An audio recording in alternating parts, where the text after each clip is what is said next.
ये बीबीसी की उर्दू सर्विस है। अब आप सलाहुद्दीन से आलमी खबरें सुनिए। सलाहुद्दीन की पैदाइश उत्तर प्रदेश के जिला बाराबंकी के एक गांव में हुई। उस वक्त तालीम का माहौल बहुत ज़्यादा साजगार नहीं था, इसलिए इब्तिदाई तालीम मदरसे में हासिल की। लेकिन बहुत जल्द उन्हें एहसास हुआ कि अगर ज़िंदगी में कुछ करना है तो गांव से बाहर निकलना होगा। लिहाजा तमाम माली मुश्किलात के बावजूद उन्होंने दिल्ली का रुख किया ताकि अपने ख्वाबों को शर्मिंदा-ए-ताबीर कर सके। जब मैं बचपन में पढ़ता था तो स्कूल नहीं था मेरे गांव में। वहाँ मेरे वालिद साहब के पास एक रेडियो था जो कभी कभी हम सुनते थे।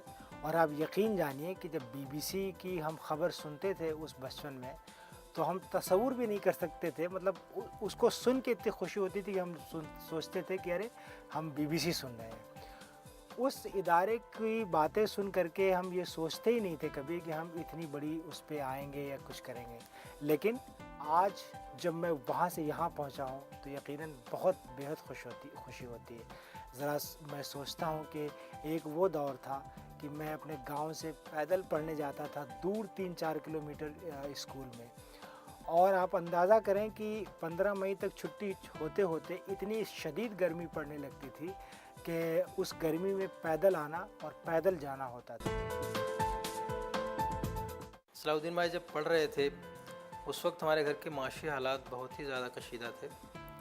और मुझे याद है कि उस दौर में ये कॉन्सेप्ट किसी के जहन में नहीं होता था कि तालीम पे भी कुछ खर्च करना है। तालीम एक बहुत ही ज़्यादा सेकेंडरी चीज़ हुआ करती थी और लोगों के माइंड में बिल्कुल नहीं होता कि पढ़ने के लिए भी पैसा खर्च करना है। उन हालात में भी सलाहुद्दीन भाई ने काफ़ी मेहनत की और पढ़ते रहे। मुझे याद है कि जिस ज़माने में बाहर आए पढ़ने, गांव से निकले, उस वक्त अगर किसी को ये कहा जाता कि कोई शख्स हमारे गांव से बाहर पढ़ने के लिए गया है स्पेशली, तो मुझे लगता है कि 100 में से 2 ही 4 लोग ये यकीन करते कि कोई शख्स बाहर जाएगा पढ़ने के लिए। यूजुअली तस्वुर ये होता है कि कोई बाहर जाता है, काम वाम करते हैं, लोग कमाते हैं, लाके माँ बाप को देते हैं। मेरे पूरे ख़ानदान में मेरे 1-2 चचेरे भाई ही ऐसे थे जो उर्दू लिखना पढ़ना जानते थे। और जहाँ तक मेरा अंदाज़ा है कोई भी तीसरी चौथी क्लास से आगे नहीं पढ़ा था। बस जैसे नमाज़ पढ़ना सीख लिया, कोई कुरान शरीफ पढ़ना सीख लिया। इतनी ज़्यादा तालीम उनके लिए बड़ी अहम होती थी। और कोई तसव्वुर भी नहीं कर सकता था कि वो स्कूल में पढ़ेगा और उसके बाद नौकरी तलाश करेगा।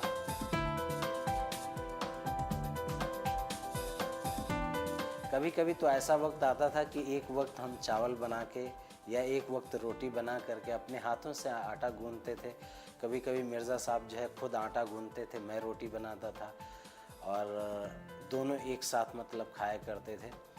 और कभी कभी ऐसा वक्त आता था कि एक वक्त ही मतलब जो है खाने पे मतलब गुजारा किया करते थे। लेकिन मौके ऐसे आए कि तालीम का दामन छोड़ दें। पैसे नहीं होते थे, ट्यूशन्स पढ़ाए, बहुत घूमा फिरा। और इस पूरे माहौल में मैंने एक अपनी ख़ुद की दुनिया बनाई। और ख़ुद की दुनिया वो ये थी कि मुझे कोई मशवरा देने वाला कभी ये नहीं था कि मैं ग्रेजुएशन कर रहा हूँ तो कौन सा सब्जेक्ट लूँ या नहीं लूँ, या ये इस साल के बाद कोई और तब्दीली कर लूँ, कुछ नहीं। अपनी ख़ुद की एक दुनिया बनाई, अपने दोस्त बनाए, ऐसे दोस्त बनाए जो हमेशा एक इंस्पायरिंग सोर्स रहे मेरे लिए और वो बढ़ावा देते रहे पढ़ने और करने के लिए। मेरा एक मकसद था कि मैं मेहनत करता जाऊं। और मैं गांव से आया, मेरे अंदर सर्वाइवल पावर इतना ज़्यादा था कि मैं वहां से आ कर के उम्मीदें बहुत कम लेकर के बस मेहनत करता गया। माली हालात का जहाँ तक ताल्लुक़ है तो ज़ाहिर है कि पढ़ाई के लिए जो पैसों की ज़रूरत है ख़ुद ही फ़राहम करना है, ख़ुद ही उसका अरेंजमेंट करना है। ज़ाहिर है कि वालिदैन की तरफ से वो मॉरल सपोर्ट तो हुआ करता था और कौन वालिदैन ऐसा चाहेगा कि उसका बच्चा पढ़ लिख करके आगे न जाए। लेकिन ज़ाहिर है कि माली सपोर्ट बहुत ही रेयर केस में होता था, कम ही होता था, कम से कम होता था और ये तवक्को भी नहीं किया करते थे। अब उसके लिए कभी ट्यूशन का सहारा लेना हुआ या कभी पार्ट टाइम जॉब का सहारा लेना हुआ तो वो किया करते थे। कोई और होता तो मुझे लगता है कि वो बैकअप कर जाता, वो कहता कि छोड़ो मुझसे नहीं होगा ये। इतनी मतलब इतने कशीदा हालात में, फाइनेंशियल हालात में बाहर जाऊँ, वहाँ पे अकेला हूँ, रहूँ, पढ़ूँ और पैसे भी नहीं, खर्चे भी नहीं, कोई भी हिम्मत हार जाता। यहाँ तक कि जब मुझे लाए उस वक्त भी, उसके 2-4 साल के बाद तक भी अगर हमें कहते कि हम 2 भाई पढ़ने गए हैं बाहर, पढ़ते हैं, तो औरों को तो छोड़िए, हमारे रिश्तेदार भी यकीन नहीं करते कि इन हालात में ये पढ़ने कैसे जा सकते हैं बाहर, वहाँ पे पैसा खर्च कैसे करते हैं, तो कमाते होंगे। ये सिचुएशन थी। यहाँ तक कि मुझे याद है जब मास कम्युनिकेशन का एडमिशन हुआ तो इनके दोस्त साथी वगैरह बहुत खुश थे कि कोई शख्स जो है हमारे बीच से मास कम्युनिकेशन में गया। लेकिन उस वक्त भी मुझे अच्छी तरह याद है कि सलाहुद्दीन भाई को फ़ीस मैनेज करने में मुश्किल हो रही थी। तो ये सोच लीजिए आप कि ये हालात थे। और मेरा भी एक बार एडमिशन हुआ एक कोर्स में, उस वक्त मेरी फ़ीस का मसला था, उसमें भी इनको बहुत काफ़ी प्रॉब्लम आ रही थी, लेकिन वो सब किया गया किसी तरह। तो ये सिचुएशन थी माशी हालात। वो एक दौर जो है बहुत ही ज़्यादा, एक समझ लीजिए कि ऐसा दौर था कि जो मैं जब सोचता हूँ तो मुझे लगता है कि ये मेरे बस की बात नहीं थी, सिर्फ भाई ये कर सकते थे।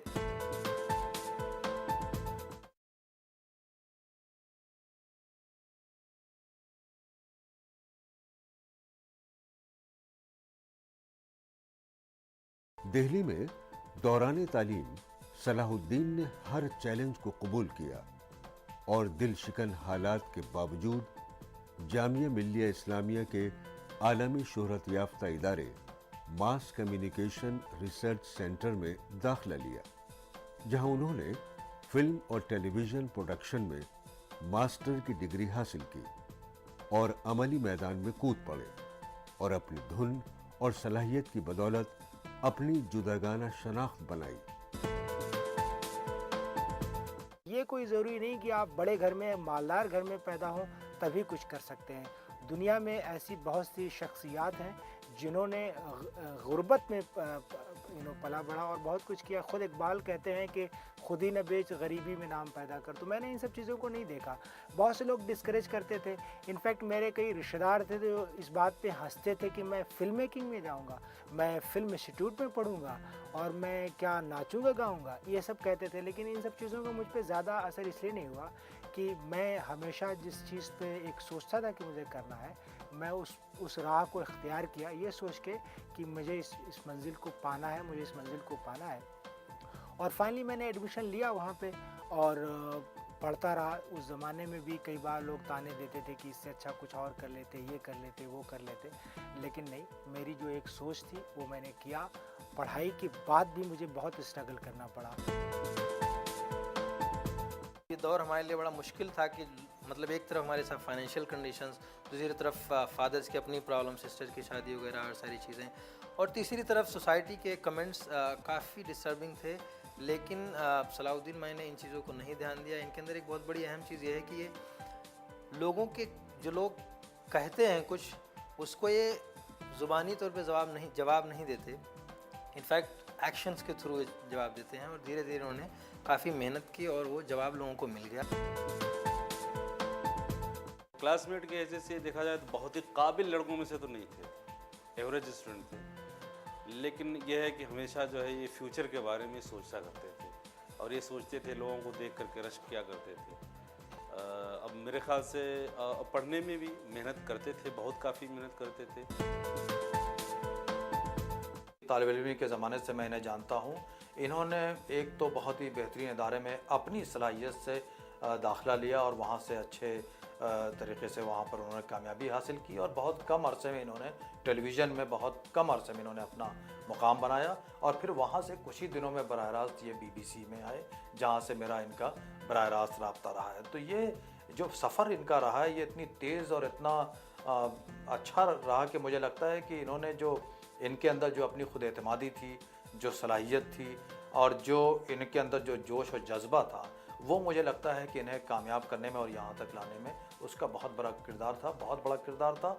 और साथ ही साथ ये कि इसमें सबसे अहम चीज़ जो मैंने महसूस की वो ये कि ये शख्स किसी की मदद के बग़ैर सिर्फ अपने अज़्म पर और अपनी सलाहियतों के बल पर आगे बढ़ने का हौसला रखता था और यही चीज़ इनके लिए कामयाब साबित